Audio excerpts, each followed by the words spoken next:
One of the truths is it's hard to reach out to big wireless because you just don't always get real people. You get the occasional robot and you get bounced around a lot.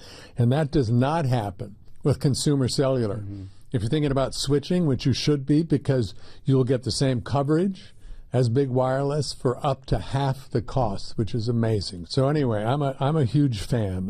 When I switched, I loved it, and it was effortless. For a limited time, you can sign up with Consumer Cellular and save $50 with promo code TED50. Visit consumercellular.com/TED50 or call 1-888-FREEDOM and mention promo code TED50. Terms and conditions apply. I love this guy. I love you too, Will. You fucking love him. You fucking asshole. You fucking dickwad. I want to be a fucking asshole. I'm learning. I swear to God, I'm learning. Yeah, okay, so I'll read. Natural to our friend. He's already sitting here, but okay, here we go. Founding member and bassist of the Red Hot Chili Peppers, regarded as one of the best rock bass players of all time. Just ask Rolling Stone. Music educator and author, one of the most interesting people working in music today. Please welcome my good buddy, Michael Balzery, also known as Flea. That's Michael Peter Balzery to you. Oh, Michael Peter. Yeah, if you're going to go outside of Flea, Michael you might as well Peter. say it right. Dude, I didn't know your middle name was Peter until just this moment. See? You learn Peter. something new every day. What'd you grow up with? What name? Michael.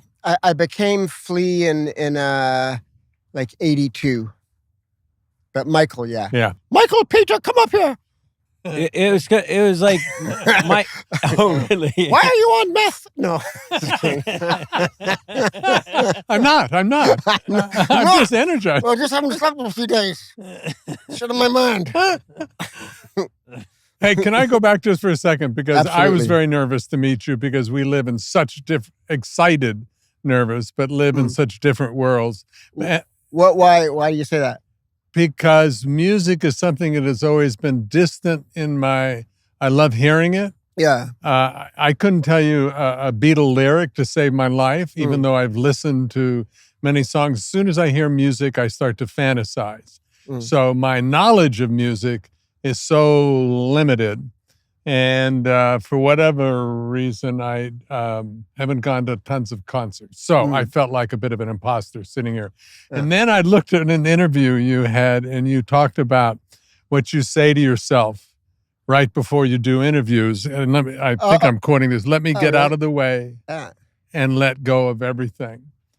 And I swear to God, I've been saying that to myself all morning, thinking about sitting down and talking with you. That's so funny. That's exactly what I just did. And I didn't even know that I had ever announced that I did that or said it. Yeah. Probably someone asked me before.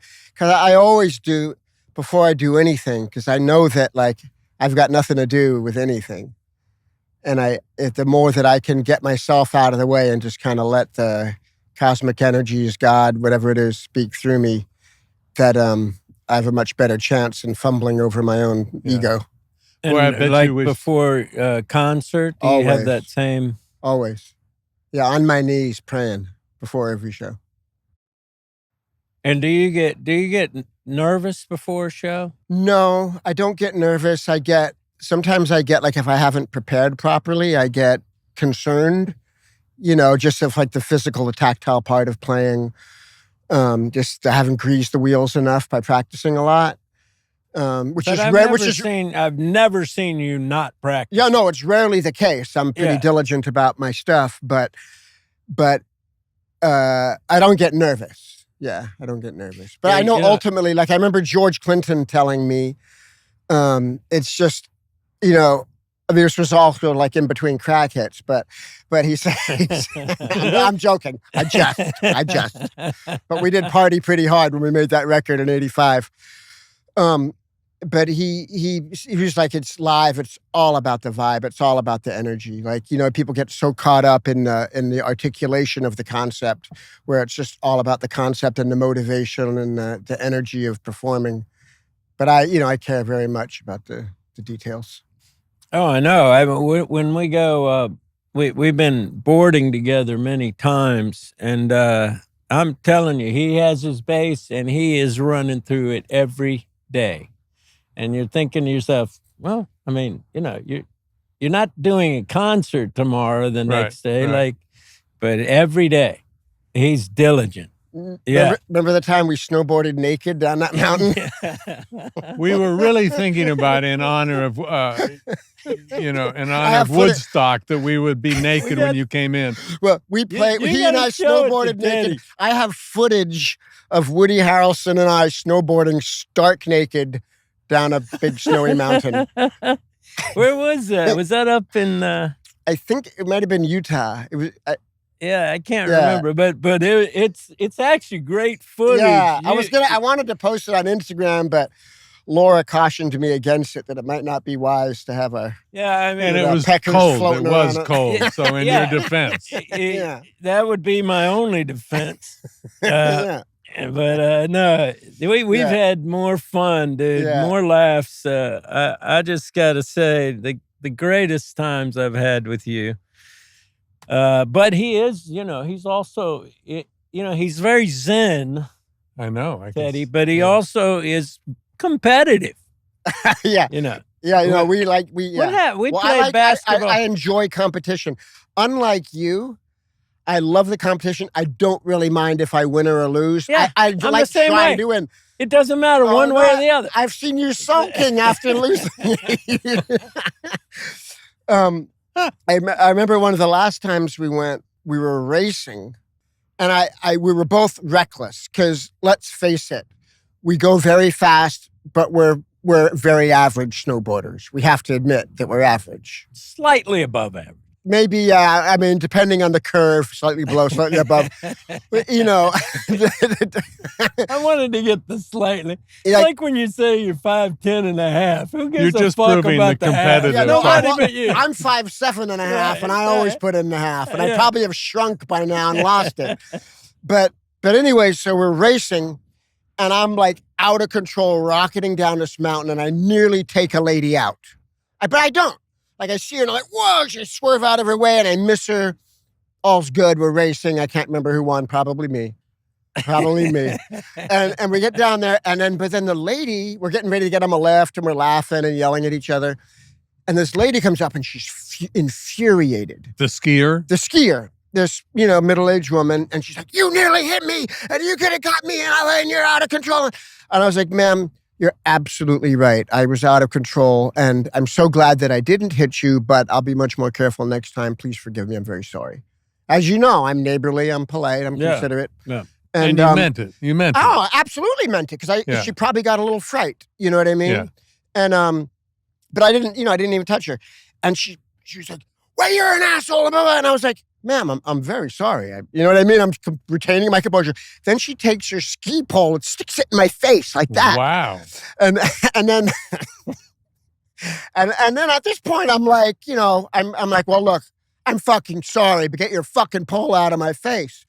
And then Woody comes up, and he just sees her pole on my face, and he comes to my defense like a good friend.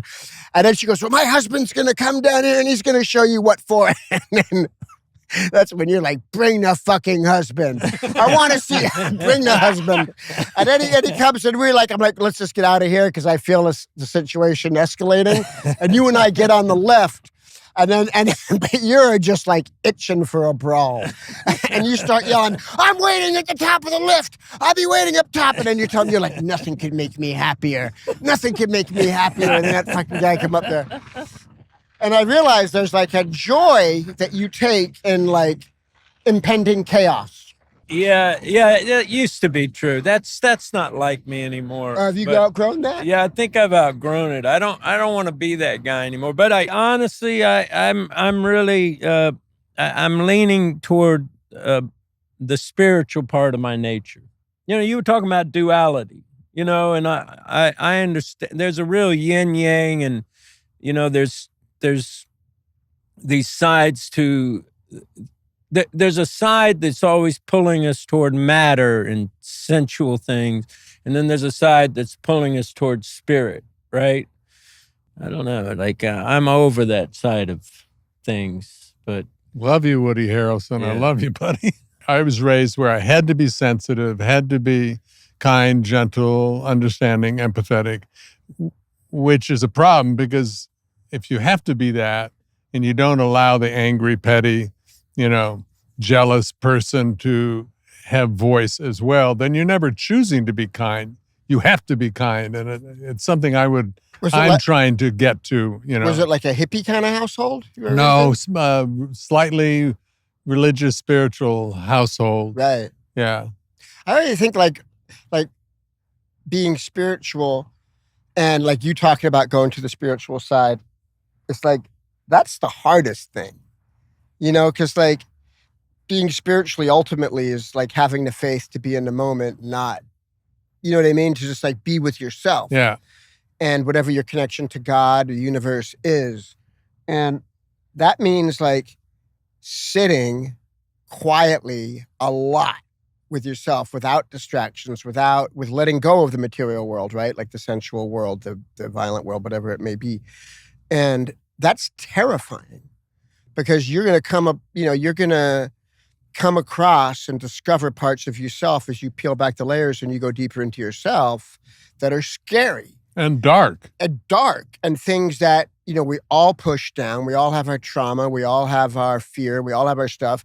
And we live in a society and we live in a world and we live in a way that it's kind of impossible to not do, that is all about like pushing that away, that putting it down, and that we value having fun and being successful and doing things, and you know what I mean? Like especially like particularly in this country, you know what I mean? Like our whole culture is based on what do you do? The other cultures are based. Some cultures are based more on what's your honor. Some cultures are more on like who are you, and you know what I mean. Our culture is what do you do, and what have you been rewarded for doing it? You know, and sitting like I did for a while. I got really into this Vipassana meditation, and I went to these retreats where you sit in silence 10 hours a day. Yeah, 10 hours a day meditating. And I did it a couple times. The first time I did it, it was the most blissful fucking thing. You know what I mean? It was like as soon as they hit the meditation bell, I'm sitting there. I was like floating. Like literally there were times I was like, I'm not in my body. It's just like, and it was unbelievable. And afterwards I felt kind of like ill at ease, like coming back to the world, when I went home. Anyways, I went to do it another time and they hit the bell and I was consumed with the most horrific panic attacks and anxiety and like pain that I've ever felt. And I've felt a lot of it in my life. Like I've been through periods of extreme anxiety to the point of like debilitating anxiety I've suffered. And but the crazy thing is, it was miserable, right? The whole time I was like, I'm suffering. I'm fucking suffering here. What am I doing? I want to go home. But I stuck it out. And afterwards I felt like so much stronger and more relaxed and all this stuff. But did you ever move through it? Yeah, I think I did. I mean, I think that was the moving through it. It was just feeling it. And sometimes you can't even give voice to it or understand it. It's just pain. It's just stuff that we have, And, you can talk through it. You can write about it. You can understand it. But my life is about like processing all of that stuff. And I do it more consciously. Just the other night, I was like feeling like shame and guilt about stuff in my life and realizing like, oh, like why am I beating myself up right now when I'm, you know what I mean? Like I like who I am. I like my life. I like what I do. But it's a bit of an addiction, shame. It's an addiction. Yeah, and it's really also, is. or like you're in trouble or like I've always had this thing. And some people like lash out, because of their dysfunction. Some people lash themselves. And I've always been kind of a self, like, what are those guys, those religious guys who beat themselves with the... Right. Yeah. The Catholic adjunct. Yeah, it's bullshit, man. It is. Yeah. But in any event, like I was kind of doing it myself the other night emotionally, and I was like, what am I actually worried about? Like, what is it? And I kind of like, got to it, what the thing was. And I was like, oh, that's what it is. And that's okay. You know what I mean? Yeah. And then like, it's always like life is, it's a process. But anyways, my point is just that like the spiritual thing is, people think of it as, oh, well, yoga pants and fucking happiness. And it's not. And you're now a good guy because you say spiritual. Yeah, it means it's fucking the courage to face your fucking demons and really go to war. You want to really do the Beowulf thing? Be spiritual. Wow. If you're really going to do it. One of my mentors said, Teddy, you're about to go on a holy war, and you need to hold it as a war, a holy war. Wow. And I love that. I just thought that was like, set you up for, this is going to be bumpy. Yeah. Some of the things in life are worth bragging about, like when you finally cut ties with Big Wireless and switch to Consumer Cellular. When you switch, you can brag about having the same fast, reliable, nationwide coverage as Big Wireless, but for up to half the cost. You can brag about getting top-tier customer service, and you can brag about being free. It's a lot of bragging. It's a lot of bragging. And Consumer Cellular, just to let you know, has some bragging to do. Rightfully so, because they've won awards from J.D. Power, Shopper Approved, PC Mag, and Forbes. Those are the real deal, those magazines. From their rates to their coverage to their real human customer service team. It's time for you all to see what the hype is about. And I have, by the way. It's the real deal. It is costing less. You do get the same quality service reception and all of that. And you get to talk to real, human beings when you call the customer service. And what's nice is I don't feel like you're bragging. I feel like you're just being confident. You're just sharing. It is pretty smart of me to have, now you're bragging. Oh, yeah, right. Sorry. For a limited time, you can sign up with Consumer Cellular and save $50 with promo code TED50. Visit consumercellular.com/TED50 or call 1-888-FREEDOM and mention promo code TED50. Savings based on Consumer Cellular's single line 1, 5, and 10 gigabyte data plans with unlimited talk and text compared to T-Mobile and Verizon's lowest cost single line postpaid unlimited talk, text, and data plans, January 2024. Terms and conditions apply. Can you pinpoint where that, first came into your life? I mean, clearly at 14 or 20, you probably weren't there. Yeah, not at all. And I'm 60 right now. And, I've been off drugs. I mean, I weed here and there and stuff. I'm not perfectly sober at all. But, I grew up, I started getting high when I was 11. I was on the street. I was like robbing people's houses. I was up to all kinds of. I was a street kid. I was wild. I was feral. And where are you? What city? Right here, Hollywood. I think of you as wild and feral now. But Yeah. no, but go ahead. But anyways, I started doing drugs when I was 11, and I stopped like 30 years ago. But when I turned, and what happened was when I turned around 30, I got really sick. I got chronic fatigue. I don't even know. From drugs, do you think, or just? I think it's funny because it was shortly after I decided, because I had a 2-year-old kid, or however old she was, maybe 3 or 4, and I just decided I'm done with drugs. Like, right. I really need to be present for this child, and I don't want to do like what my parents were like, and I want to be there and not just be there when I'm with her, because that was my thing. Like, when I'm with her, I don't do drugs. Right. But when I'm off, you know what I mean? When she's with her moms for a week, where's the heroin, Yeah. And I realized like, I just need to be present, whether I'm on the other side of the world or around the block, whatever. I need to be at her beck and call with clarity and presence all the time. And so I quit doing drugs, and then I got sick. It was weird. It was almost like God saying like, you don't just get a free pass back from doing all that stuff. There's a toll. Yeah. And it's like, as much time as it took you to go in, it's going to take you to come out, and that's just the way things work, period. Nothing is for free. Yeah. There's nothing for free. We all know it. And because I got sick, and it was really traumatic for me because I was a guy who I played basketball every day. I smoked weed all day long. I went out, did drugs all night, Hollywood clubs. I had, I'd been in my band we had been going for, I don't know, God, by that time we had been going for like 8 years. We'd had our first big success. Our 5th album was a huge hit. We had become, really big for the first time. We're playing arenas. I bought a nice house in the hills. Everything I ever wanted, I could have dreamed of. You know what I mean? And I got sick, and all of a sudden, like, nothing mattered. I was miserable. I was sad. I was no immune system. I had a flu that lasted 2 years. Wow. I was just hurting. And I fought it. I was like, give me a fucking pill to fix it, doctor. You know what I mean? Like, I don't feel good. I was crying. I was alone. I'd been divorced. I was just like everything. And And I was like, well, first I was like, okay, I can't do drugs, right? Because I got to get better. And so that was part of it. And then, there were a series of things that happened spiritually to me. Like, I found yoga and stuff. And I remember I was like, this yoga teacher is this real spiritual woman. One day I saw her in the street and I was like trying to yoga, but I still was like, it wasn't feeling better, I was, my brain didn't work right. My body wasn't working. I couldn't play hoop. I was just a fucking mess. And I saw her one day and I was like, she was like, how you doing, Flea? I said, terrible. I feel like shit. It was like my answer. I was just, and she goes, God is going to keep beating you over the head until you say, thank you, may I have another, and accept where you are and love where you are. Exactly as it is. God, what a wonderful thing to say to somebody. It was a really cool thing to say. And it was the first time in my life that something like that actually resonated with me. And I remember like going home, and I'm not a religious person. I'm still not. And I pray probably 5 times a day, every day. My wife's religious. I'm not religious, but I was like, I got on my knees and I was like, thank you for everything exactly how it is. My body, I was like, my body, I love you just how you are.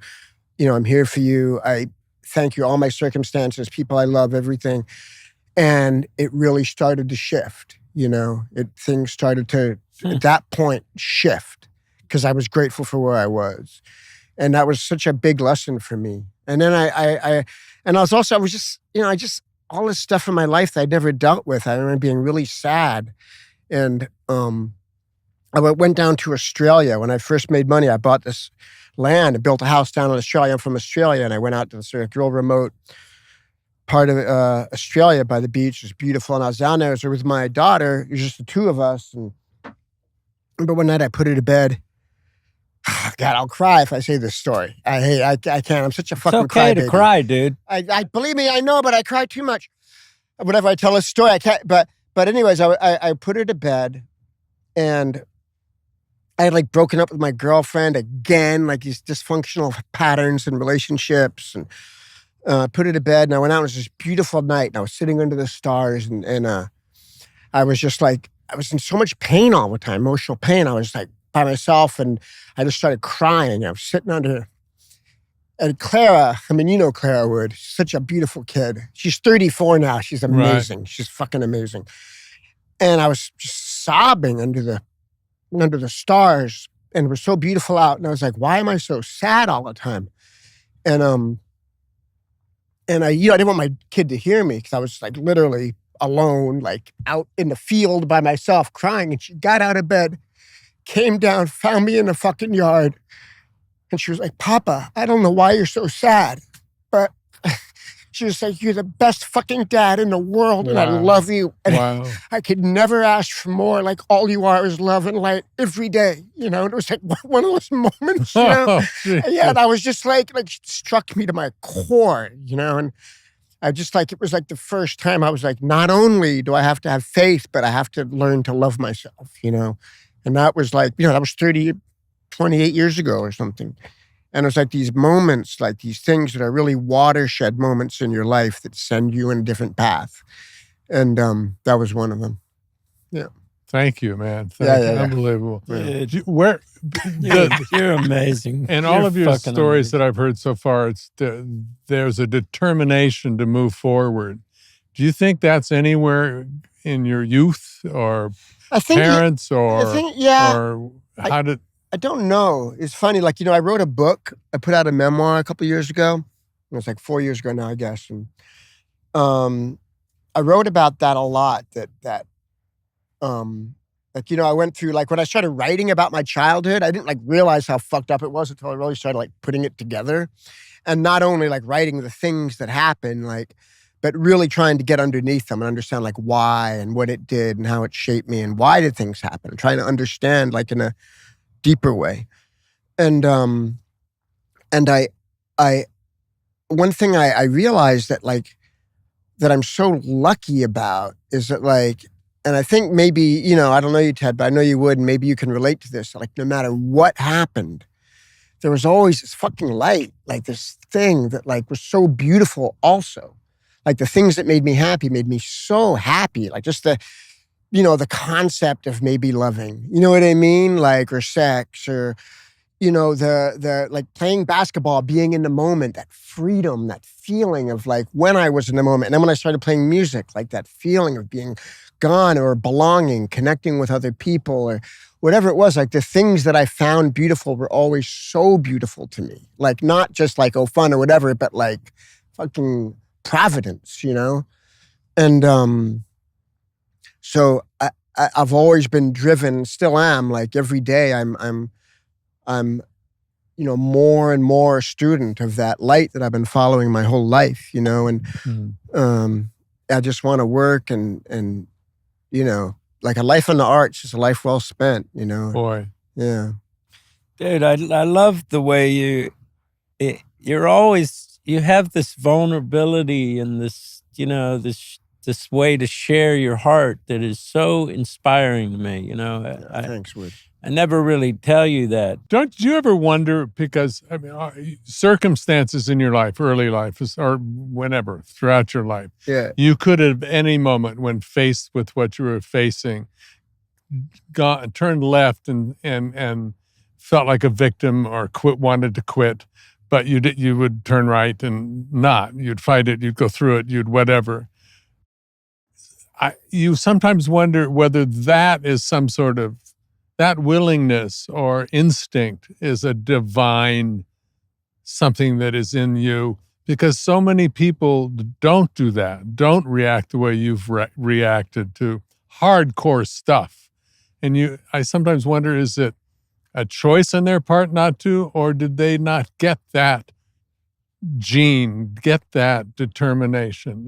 That's the part I find sad when you see people give up, Yeah, I really don't know, the answer to that. Like, what is a choice and what is just someone's nervous system or brain chemistry, or what is like guardian angels, what is just a yearning for love. And but the most sense I could make of it is kind of what I said before, that like I've always felt guided by this beautiful thing, and I every day still like when I was a kid, I wanted to be a jazz trumpet player. That was my goal. And then in high school, I met friends that had a rock band, and they're like, "Why don't you learn to play the bass?" And and 2 weeks later, literally 2 weeks later, I was on stage, like on a club on Sunset Boulevard playing as a teenager.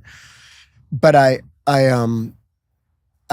lately, I've really been focusing on my childhood dream of being a jazz trumpet player, and I play every day, like every day. And I really want to make a jazz trumpet record, and I'm really trying to get good. I've been studying with this guy. I'm like super focused. And I mean, you know me, Wood. I like to work. And it's not even like the work, like the arduous thing of being on tour or something like that. Like that's, I'd like to have fun like anyone, but I'm a student, I'm a student of like, they're like in this, of everything, but music, like right now with the trumpet, every day it's like, I'm not that good. Like I'm trying really hard to get good, and it's so exciting to me that there's this vehicle to where I can evolve through this art form. And it's always been like that with me, with everything. But whether it is, it's like getting a better jump shot, or becoming a better long distance runner, or becoming a better surfer, or getting better at yoga, or getting better at trumpet, or trying to keep up with John on the bass, my guitar player, who's like the most phenomenal musician I've ever known. It's all these things that like life is so humbling, and I'm just humble, man. I just, I want to get good. I care. I always, it's like this, you look at like things that people have done, and I'm, you guys as actors, like you look at like, the great, great actors who have time and time again been able to be so present in the moment that they channel the deepest spirits and are able to exercise the deepest stuff inside of them in a scene. And, like, I know, like, you always, like, when you do an acting scene, you're always, the whole thing is like, get yourself out of the way and be in the moment where you're so feeling everything that anyone could say anything, and you'll always do exactly what that character who's not you would do, because you're so, you know what I mean? And you can't be there all the time in that moment. Sometimes you're going to be self-conscious. You can't be there, but in the yearning to be there, and the humility of the yearning, you're reaching, and that's what it is. It's and knowing that it's a 50-50 chance you're going to be there. Yeah. But you do all the things so that when that wave comes, you're ready to ride it. Right. You know what I mean? And it's like, that's the work, that's the work. And it's just so beautiful. But it applies to everything.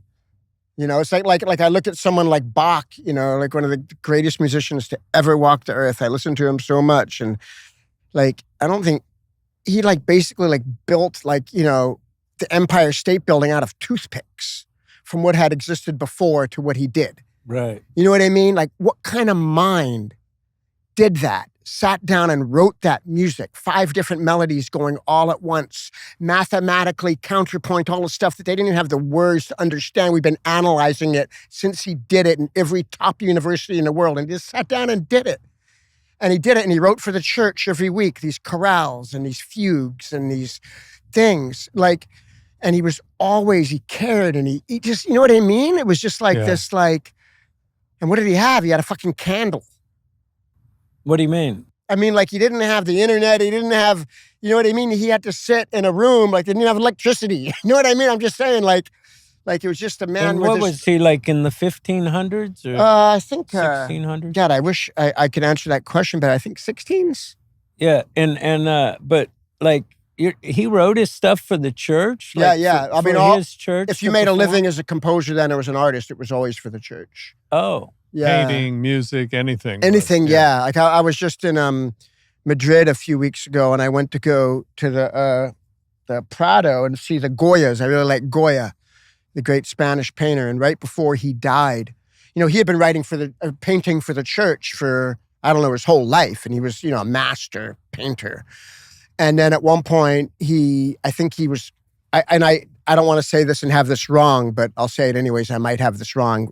But I think he was really disillusioned with the hypocrisy of the church and all of that. And he kind of he went away from it. And he went and he lived a very secluded way by himself at the end of his life. And he did these paintings. They're called the black paintings. And he just painted them on the wall of his house. There's 7 of them. And after he died, they took them and they got them off the wall through some technique and put them in the Prado, and there's this one room that's just the black paintings in that museum. And I've never, you see them, and you can't even believe the power of these paintings, and they're terrifying. You know what I mean? One is just this dog, and it's just its head, and it's in this ocean, but the ocean's this kind of yellowy brown color, but it's adrift in the ocean, drowning by itself. And I think that's kind of how he felt. And there's other these demons eating a person, these kind of biblical and mythological stories, but so heavy and so powerful. And I was thinking, this guy, his whole life, then he was all alone. He didn't think anyone would ever see it. He was just painting on the walls of his house, this powerful, powerful stuff. And you can't even believe it. You see it, and it's just you literally, you move to, I cry. I've seen him twice. I cried both times by looking at him. And that people are able to channel this power. It's we got to do this, we have to live our lives in a way, we're all going to be, in 50 years, we're all 3 going to be dead.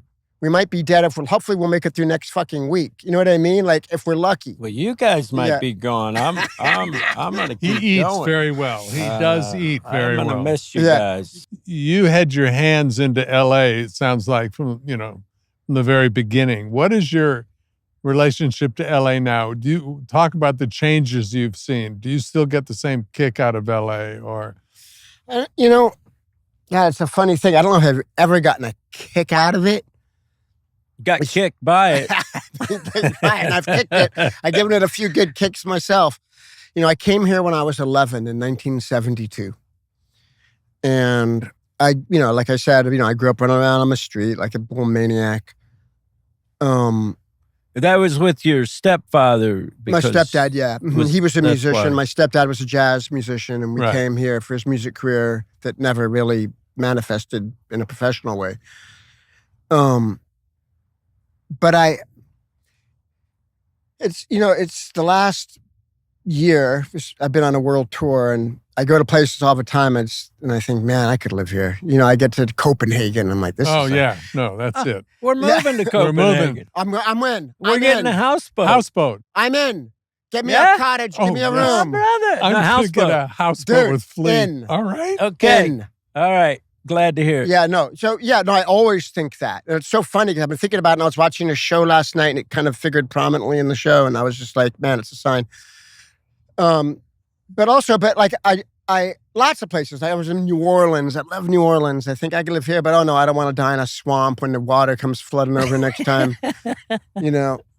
But I do enjoy the brass bands a lot, and the etouffee.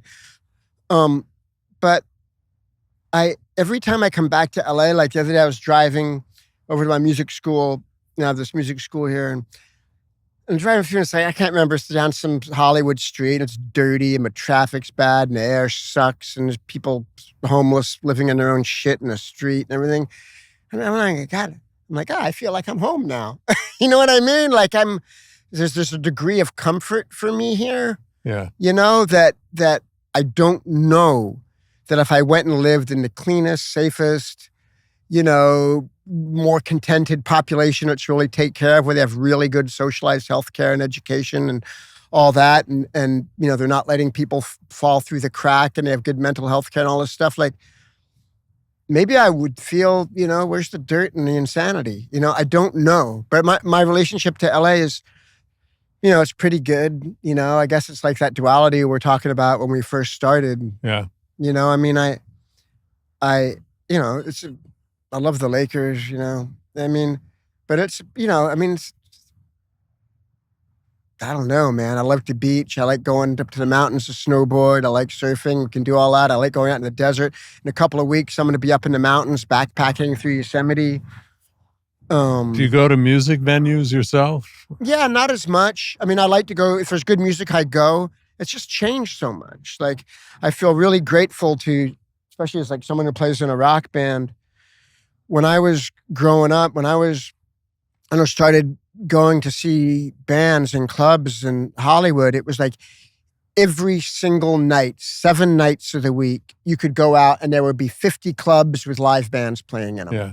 And interesting, like I was really into the underground punk rock scene, interesting bands, like weird avant-garde electronic bands and African sounding bands and new wave bands and hardcore punk rock, kill your mother bands and, you know, and then like prog rock, like everything you could imagine was every night.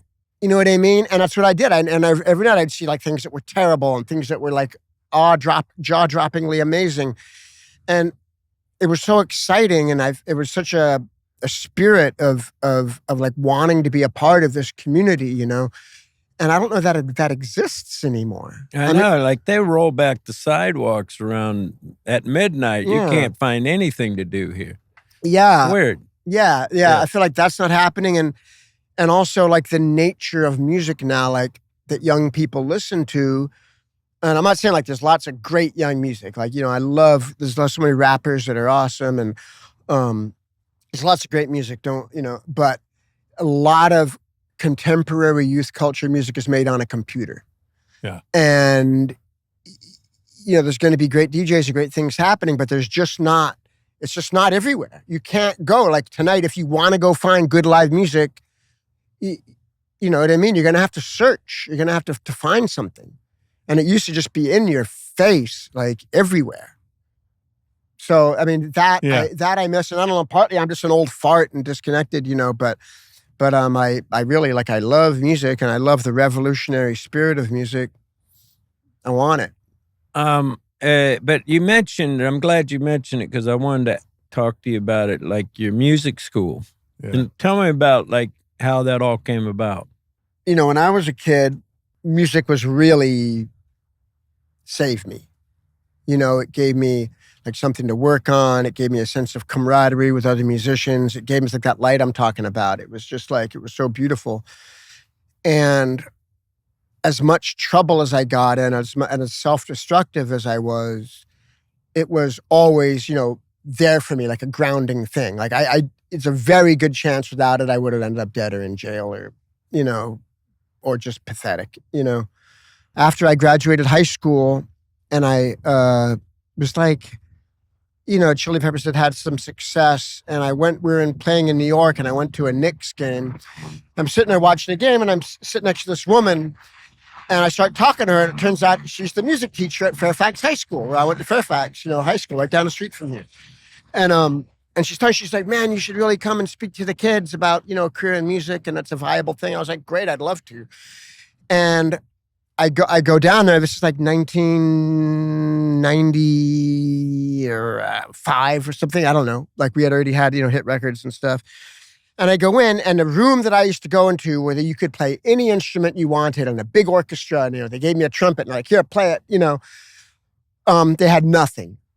You know, Ronald Reagan, Proposition 13, they cut out all the arts programs in LA Public, LAUSD. And probably all around the country. I just know about LA. And it was heartbreaking because it was really the same room, the same chairs, and it was a place that was always so alive for me, and the one place where I felt comfortable. And you know what I mean? I was real also like socially weird too. I wasn't real comfortable with people, but there I felt comfortable and happy, connected. And there was nothing. And it was heartbreaking. Like all they had was like a music appreciation class, like a boom box, and she'd play music and the kids would listen, and you know what I mean? And it was so I left like really kind of shaken, you know, by that. And I kind of planted in my head, I should start a music school. And I was, you know, thinking about it. And then I read this great book by a guy called Horace Tapscott, who was a great LA jazz musician. He played with Sun Ra. He did all kinds of great stuff. And at one point in I guess it's the early 60s, he started a thing in South LA.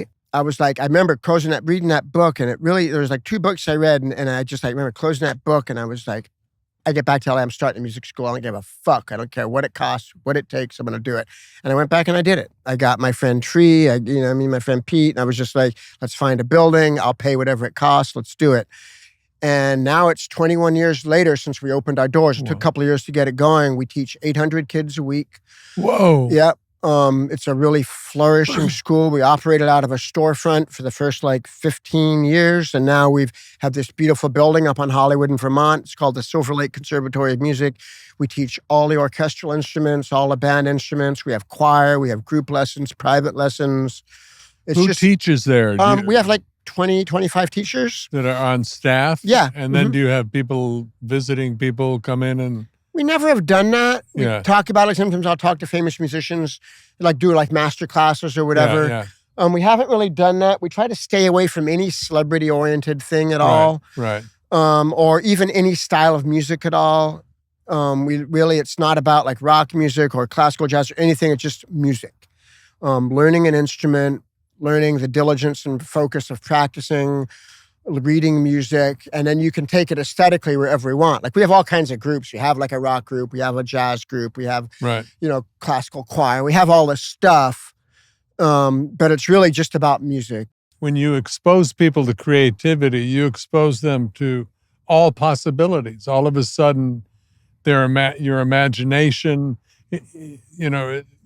whenever I go see something incredibly creative, I want to come out and do my best in everything I can think of. I want to be creative. I want to pour everything into it. So what you're doing is just fantastic. I think the most important thing that people who have the means to, if you want to help in a low-income neighborhood, the two things the big things are, one, not just going in and helping what you think to do is right, like building a school or whatever, it's all awesome, but going down and talking and listening. Yes. You know what I mean? Because you get all these savior complex people going to do stuff. Sure. You got to go and listen. What do the people want? What do they, you know what I mean? Yes. First. And then try to help facilitate that. People need to be listened to and understood and respected. I was thinking of another bass player who you consider the greatest bass player, has a school in Liverpool called LIPA. Liverpool Institute for Performing Arts, Paul McCartney. Oh, awesome. And I asked him who he thought was his favorite bass player. And he says he thinks Paul is the greatest bass player. I think Paul's the greatest rock bass player. Paul's just, he's just great. I mean, look, there's so many guys that are great in different ways. But Paul's his bass playing is so lyrical and melodic. And I mean, it's just so beautiful, And I think one of the things is I've heard that he put the bass on after.